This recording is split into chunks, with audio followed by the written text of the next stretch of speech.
और अब विस्तार से समाचार। प्रधानमंत्री नरेंद्र मोदी की अध्यक्षता में आज नई दिल्ली में नीति आयोग की 11वीं शासी परिषद की बैठक चल रही है। विकसित भारत एक्ट 2047 के लिए समावेशी मानव विकास विषय पर आयोजित इस बैठक में राज्यों और केंद्र शासित प्रदेशों के मुख्यमंत्री, उपराज्यपाल और केंद्रीय मंत्री शामिल हैं। इस बैठक में 2047 तक विकसित भारत के रोडमैप पर चर्चा हो रही है। बैठक में आयु, क्षेत्र, लिंग और सामाजिक आर्थिक पृष्ठभूमि से परे प्रत्येक नागरिक के कल्याण और विकास को केंद्र में रखकर रणनीतियों पर चर्चा हो रही है। बैठक में प्रभावी कार्यान्वयन तंत्र, डिजिटल सार्वजनिक अवसंरचना, डेटा आधारित प्रणालियों और जवाबदेही सुनिश्चित करने के उपायों पर भी चर्चा होगी। राज्यों और केंद्र शासित प्रदेशों की विकास प्राथमिकताओं को राष्ट्रीय दृष्टिकोण के साथ जोड़ने पर बैठक में विशेष फोकस है। तो विकसित भारत पर मंथन इस बैठक में चल रहा है। पीएम की अध्यक्षता में ये बैठक हो रही है। नीति आयोग की 11वीं शासी परिषद की बैठक है। समावेशी विकास के 4 प्रमुख स्तंभों पर मंथन हो रहा है। कौशल विकास और स्थायी रोजगार के उपायों पर भी चर्चा इसका प्रमुख केंद्र बिंदु है। सभी राज्यों के मुख्यमंत्री और उपराज्यपाल इसमें शामिल हैं। अपने आप में बेहद महत्वपूर्ण ये बैठक है। पीएम की अध्यक्षता में गवर्निंग काउंसिल की बैठक, किस तरह से विकसित भारत 2047 के एजेंडे को ध्यान में रखकर आगे बढ़ा जाए, इस दृष्टि से काफ़ी ये महत्वपूर्ण बैठक है। नीति आयोग की 11वीं शासी परिषद की बैठक। हमारे संवाददाता शैलेंद्र मिश्र हमारे साथ जुड़े हुए हैं। शैलेंद्र, काफ़ी अहम ये बैठक, विशेष रूप से जब हम विकसित भारत 2047 की बात करते हैं और उसमें देश के कोने कोने को ध्यान में रखकर हर व्यक्ति के विकास, कौशल, रोजगार, शिक्षा और उसके समावेशी जिसे कहते हैं सहभागिता पर बात की जाती है। किस तरह से इसका एजेंडा तैयार किया जा रहा है, किन बातों पर प्रमुख रूप से मंथन हो रहा है?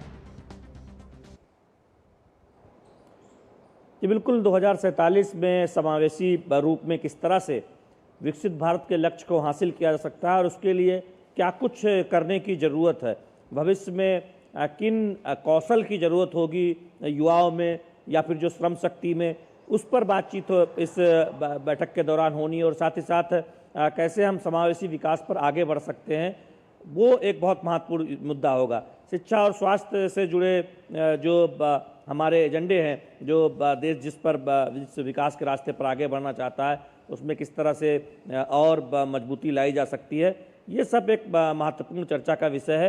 लेकिन सबसे महत्वपूर्ण बात यही है कि 2047 में विकसित भारत के लिए जिन चीज़ों की ज़रूरत है, जिसमें एक इंफ्रास्ट्रक्चर की बात है और कैसे हम मानव संसाधन को कौशलयुक्त बना सकते हैं और टिकाऊ कौशल उनको दे सकते हैं, जिससे कि नए रोजगार का सृजन हो और देश तेज रफ्तार से आगे बढ़ पाए।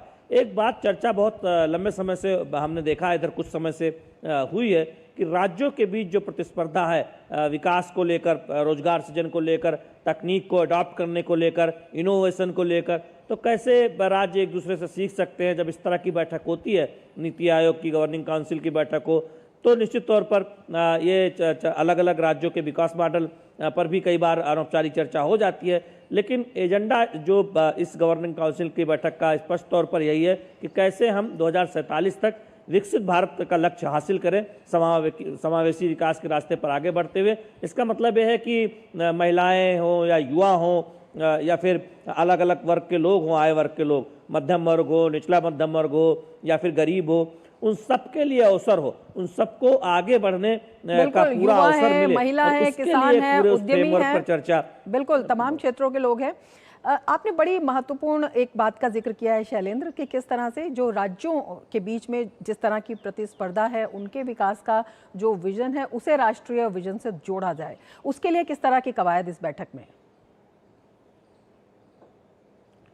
देखिए, जब भी नीति आयोग गवर्निंग काउंसिल जैसी महत्वपूर्ण बैठक होती है, चूँकि इसमें सभी राज्यों की तरफ से आप देखें मुख्यमंत्री, उप मुख्यमंत्री या फिर केंद्र शासित प्रदेशों की तरफ से प्रतिनिधि शामिल होते हैं, तो राज्यों के विकास मॉडल पर भी चर्चा होती है। और हम जानते हैं कि समय समय पर किसी राज्य के उल्लेखनीय प्रगति पर भी अक्सर चर्चा इस बात को लेकर होती है कि कोई राज्य किसी एक सेक्टर में किस तरह से उल्लेखनीय प्रगति कर रहा है। गुजरात हम जानते हैं कि गैर पारंपरिक ऊर्जा में, सोलर में हो या फिर विंड एनर्जी में हो, उसने एक रास्ता दिखाया और तमाम राज्य उस पर आगे बढ़े। सिक्किम जैसे राज्यों ने ऑर्गेनिक खेती की, नेचुरल खेती में जो उल्लेखनीय सफलता हासिल की, और हम देख रहे हैं कई राज्य इस ओर आगे बढ़ रहे हैं, नेचुरल फार्मिंग के महत्व को समझा है। तो निश्चित तौर पर इस तरह से जब कोई राज्य विशेष पहल करता है, हम उत्तर प्रदेश में जानते हैं कि एक जिला एक उत्पाद योजना किस तरह से लोकप्रिय हुई और कई जिलों के उत्पाद अब निर्यात हो रहे हैं इस योजना की वजह से, जो प्रोत्साहन मिला। हम डिजिटल इकोसिस्टम, डिजिटल इंफ्रास्ट्रक्चर के साथ साथ स्टार्टअप और इनोवेशन की बात अक्सर करते हैं। चूँकि अगर हमें 2047 तक विकसित भारत के लक्ष्य को हासिल करना है तो उसमें उद्यमिता का एक बहुत बड़ा रोल होने वाला है। तो ईज ऑफ डूइंग बिजनेस की बात होती है, कैसे राज्यों में ज़्यादा से ज़्यादा बेहतर माहौल हो व्यवसाय के लिए। उसमें ईज ऑफ डूइंग बिजनेस को लेकर जो तमाम कदम केंद्र सरकार ने उठाए हैं, इन सब पर भी चर्चा होती है। तो पूरा जो रोड मैप है 2047 में विकसित भारत का, उसके अलग अलग मुद्दों पर चर्चा हो सकती है। जिसकी उसमें सबसे पहला बात यही है कि कैसे युवाओं को कौशल युक्त किया जाए, कैसे टिकाऊ कौशल भविष्य के हिसाब से युवा उस लिहाज से तैयार हों।